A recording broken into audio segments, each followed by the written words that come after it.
આગળ વધીને વાત કરીએ અને એક મહત્વની અપડેટ પર નજર કરીએ તો જે સમાચાર અત્યારે હાલ સામે આવી રહ્યા છે। રાજકોટ સિટી બસનો કંડક્ટર નશામાં ધૂત હાલતનો હોય તેવો વિડીયો વાયરલ થયો છે। કંડક્ટર કે જે નશામાં ધૂત છે, બસની અંદરનો આ વિડીયો સામે આવ્યો છે। નશામાં ધૂત કંડક્ટર કે જે દરવાજે ટીંગાયેલો નજરે પડે છે।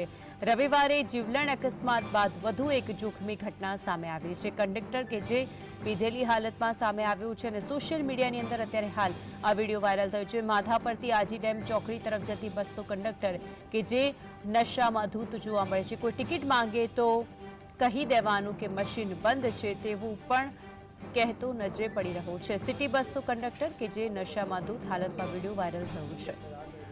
હજુ હમણાં જ જે રીતે અકસ્માતોની ઘટના સામે આવી રહી છે ત્યારે હવે વધુ એક આ વિડીયો સામે આવ્યો છે। આ અંગે વધુ માહિતી માટે સંવાદદાતા લકી જોડાયા છે। લકી, આજે વિડીયો સામે આવ્યો છે, શું સત્યતા છે તેની? આપને જણાવ્યું કે રાજકોટ સિટી બસ અવારનવાર વિવાદમાં આવી છે, ત્યારે વધુ એક વખત વિવાદમાં આવી છે। જો વાત કરવામાં આવે તો બસ જે રવિવાર છે ત્યારે જે બાળકનું મોત થયું હતું સિટી બસના અને તેના સીસીટીવી પણ વાયરલ થયા હતા। ત્યારબાદ આ વધુ એક ઘટના છે તે પ્રકાશમાં આવી છે, જેમાં કંડક્ટર જે દારૂ પીધેલી હાલતમાં નશામાં ધૂત હોવાની હાલતમાં હોવાનું હાલ તો જે જણાઈ આવે છે તેવું ક્યાંક ને ક્યાંક જે વિડીયોમાં દાવો છે તે કરવામાં આવી રહ્યો છે। આ બસ છે તે માધાપરથી આજીડેમ ચોકડી તરફથી 85 નંબરની સિટી બસ હતી અને તેમાં જે કંડક્ટર છે તે ખેલ કરતો ચોક્કસપણે જોઈ શકાય છે। ત્યારે સમગ્ર મામલે સિટી બસના જે એન્જિનિયર છે તેમના દ્વારા તેવું કહેવામાં આવ્યું છે કે જે કંડક્ટર છે તેમને જે ટર્મિનેટ તાત્કાલિક ધોરણે આ વિડીયો વાયરલ થતા કરી નાખવામાં આવ્યા છે। તો બીજી તરફ જે એજન્સી છે જેને ડ્રાઈવર અને કંડક્ટરની જે ભરતી કરવા માટે એમની જે કોન્ટ્રાક્ટ આપવામાં આવ્યો છે તેને પણ ખુલાસો માંગવામાં આવ્યો છે। જી, જે કંડક્ટર છે તેને લઈને કોઈ નિવેદન સામે આવ્યું છે ખરું? શું તેને પકડી પાડવામાં આવ્યો હતો, તેની પૂછપરછ કરવામાં આવી છે, તેને લઈને કોઈ વિગતો?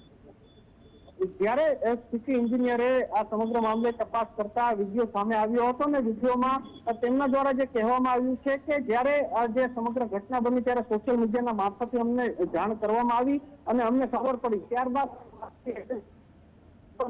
તેમની પાસેથી ખુલાસો પણ માંગવામાં આવ્યો છે અને જે માનસિક રીતે આજે જે અસ્વસ્થ ડ્રાઈવર અને કંડક્ટર છે તેમને જે તાત્કાલિક ધોરણે ટર્મિનેટ કરી નાખવામાં આવ્યા છે અને જે એજન્સી પાસે ખુલાસો પણ માંગવામાં આવ્યો છે કે જ્યારે કંડક્ટરની ભરતી કરવામાં આવે ત્યારે માનસિક પરિસ્થિતિ તેની કેવી હોય છે તે તપાસ કરવામાં આવતી હોય છે। ત્યારે આમાં કઈ પ્રકારે ન થાય, કારણ કે 2.5 મહિના પહેલાથી આ જે ભરતી છે જે આ શખ્સ છે તે થયો છે અને તેની દવા પણ જે માનસિક જે અસ્વસ્થતાની ચાલુ હતી। ત્યારે હવે જોવાનું તે રહેશે કે મારુતિ જે કોન્ટ્રાક્ટ છે, મારુતિ એજન્સી છે તેના વિરુદ્ધ મહાનગરપાલિકા કાર્યવાહી કરશે કે કેમ। લકી, આભાર આપ જોડાને વિગતો જણાવી તે બદલ।